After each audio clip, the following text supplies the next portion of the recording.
یہ جے کتب خانے میں انیا تئی محفوظ ہے۔ مخدوم صاحب رحمت اللہ علیہ فرمائن تا پیا تا سخی قلندر شہباز رحمت اللہ تعالی علیہ قرآن کریم جو حافظ ہو اے رمضان مبارک جے مہینے میں مسلے تے تراویحوں پان پڑھندو ہو، مہجادہ دستار بدھندو ہو، نبی کریم واری صورت شکل باری بنائی دو سنت مطابق شریعت جو پابند ہو، البت ایترو ہو تو ہن شادی کان کئی ہی، ان سندھ میں جنی آئیو آتا 86 سال ہن جی عمرہ۔ چو سبحان اللہ، ڈاڑے چو سبحان اللہ۔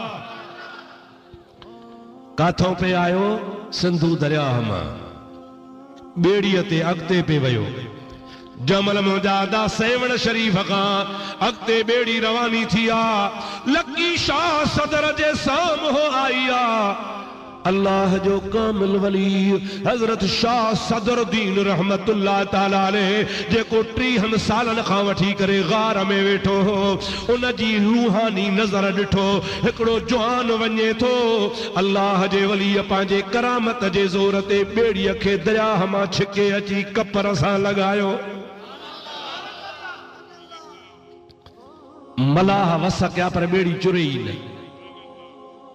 کلندر سائیں کھلی ڈنو او ملاح جے جیو سائیں بیڑی کان ہلندی، سائیں چھو نہ ہلندی، ماں ست پیڑھو مہانو آیاں، ست پیڑھو ملاح آیاں، ماں بیڑی کے جو تو ہن کن ماں کڑھاں۔ کلندر شہباز فرمائے تو تجھے پیو کے بھی طاقت نہ ہے، اللہ جے کامل ولی جی نظر جا رسا پہ جی ویاہل، ہانے بیڑی کے تے چھڑ ہلو تا پندھ ہلو تا شاہ صدر نیک نظر جی دیارت کرے چو۔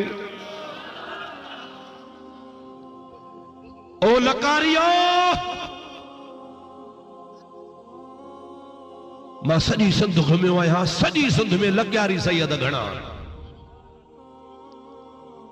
ان خاپو بے نمبر تے ہنم جا پیارا دوست عزیز جیلانی آئیں بخاری آئیں بیا پوری سندھ میں ہنے لاڑ کھاں وٹھی کرے بلوچستان تے ہلیو ون، ہیڈو لسبیلے کھاں وٹھی کرے ننگر پار کرتے ہلیو ون، پوری سندھ میں نہ عبدالرحیم کا پشرماتوں کو گوٹھ گوٹھ میں بدھایا لکیاری سبن کا گھنان ای سب اولاد شاہ صدر دین جی کنجی اولاد نا ڈاڈو شاہ صدر او مجادہ ماں لکیارن کے دعوت ہو جاتا لکیاری کے لائق ناہے جو شیعو تھے ڈاڈو سنی پوٹرو شیعو ٹھہے تو ہاں صحیح ٹھا دو بابا نہ کدہی بھی نہ تھی دو او مجھا پیارا دوست یاد چاہو اساں جو ڈاڈو نا حق تے ہو پو تو بھلی ونی شیعو تھی پر جے تو جو ڈاڈو حق تے آتا حق وارو مذہب چھل مجادہ قبول کر نا حق وارے طریقے چھے چھڑے شاہ صدر وارے طریقے تے حلت انشاءاللہ ڈاڈو بھی راضی تے رسول اللہ بھی راضی۔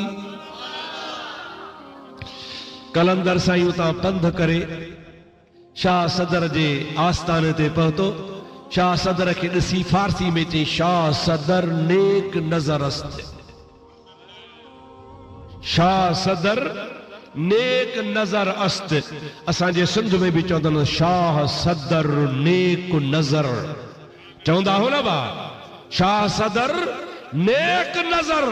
شاہ صاحب رحمت اللہ علیہ قلندر سائیں کے فرمائیو تا کاڑے تھا ونیو کہ اگتے تھو ونیا جاتے سمڈ کھٹندو دریاو کھٹندو پان فرمائن تھا نہ اواں ہتڑے رہو۔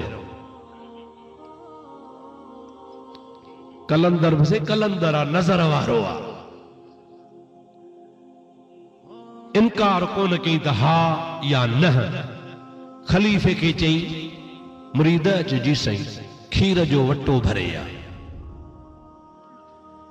کلندر سائیں جو مرید خلیف ہوئیو کھیر جو وٹو بھرے آئیو، کھیر جو وٹو بھرے سائیں شاہ صدر کے اشاروں کے گجھارت نہیں گجھارت چھاڑ نہیں ادا گجھارت جو مطلب آتا سائیں مکھے تمہاں چاہو تھا تو سندھ میں رہو ماں کیا رہا ہے جی وٹو کھیر سا بھر پورا تے سندھ ولین سا بھر پورا وٹے میں کھیر جی جائے کانے کا تا کلندر جے رہن جی بھی جائے کانے کا گجھارت نہیں۔ شاہ صدر رحمت اللہ علیہ جو تو گجارت رنی آتا ماں بھی گجارت تو جائے. شاہ صدر رحمت اللہ علیہ جے آستانے تے گلاب جو گل بیٹھو ہو, ہکڑو گل پٹے ان کھیر جے متھا جو ودھائیں تا گل ترے پیو. گجارت نہیں تا بھلی وٹو بھرل ہو جے پر گل ترے تھو, بھلی سندھ بھرل ہو جے پر کلندر سندھ میں ترندے.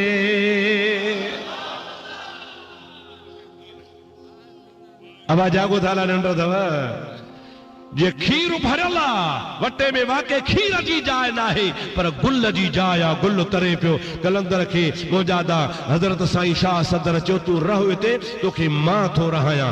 کلندر شہباز جے رہو آ تب شاہ صدر جے آڈر سا رہو آ. سب کو چوندو آنا تا کھٹی کلندر کھٹی شاہ صدر جی کھائے پیو کلندر. ابا اج تئی پہا کو سندھ میں مشہورہ کھٹی کھٹی شاہ صدر جی کھائے کلندر پیو.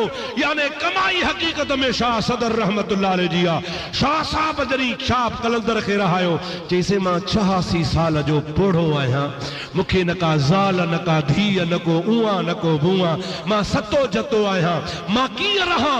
حضرت شاہ صدر رحمت اللہ علیہ فرمائن تھا او کلندر ماں پانجو وڈو پٹر تنجے خدمت میں دیا تو ساری زندگی مجھو پٹر تنجی خدمت کندو.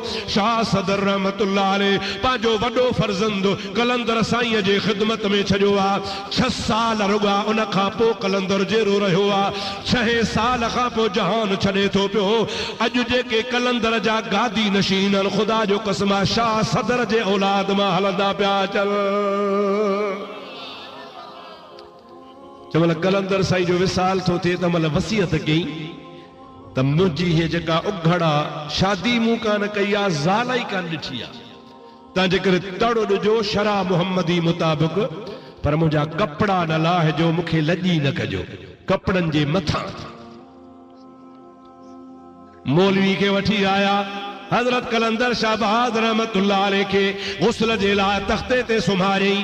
مولوی کے بدھائیں تو سائیں جھلیو آتا کپڑا نہ لائے جو پر ملا زد کہو چین بابا کپڑا لہندا بھلی لا. ہکڑو کپڑو لا تھیں تا بیو پیو آ, بیو لا تھیں تا ٹیو پیو آ, ٹیو لا تھیں تا چوتھو پیو آ, چوتھو لا تھیں تا پنجو پیو آ. کپڑا لہندا ویا ملا بے زد کو نہ چھجو 72 کپڑا جامل لتھا. ملا مڑیو کو نہ ٹے ہترے میں ہتھ ودھائیں. کلندر سائیں تخت تے ستو پیو آ, تختے تے کفن وا مجادہ غسل وارے تختے تے گزارے ویو آ. جمل 72 خا پو ٹے ہترے میں ہتھ ودھائیں. تمل کلندر اکھوں پٹے چوے تو ایا ملا مکل ظاہر سرے اسرار مردارا نہ میدانی نہ دانستی کہ سر اللہ بودستم. او مولوی مجھے راز کے ظاہر نہ کر تو کہ خبر نہ ہے ماں اللہ جے گجھ ماں ہکڑو گجھو گجھو آیا. منا درم کہ در بہرے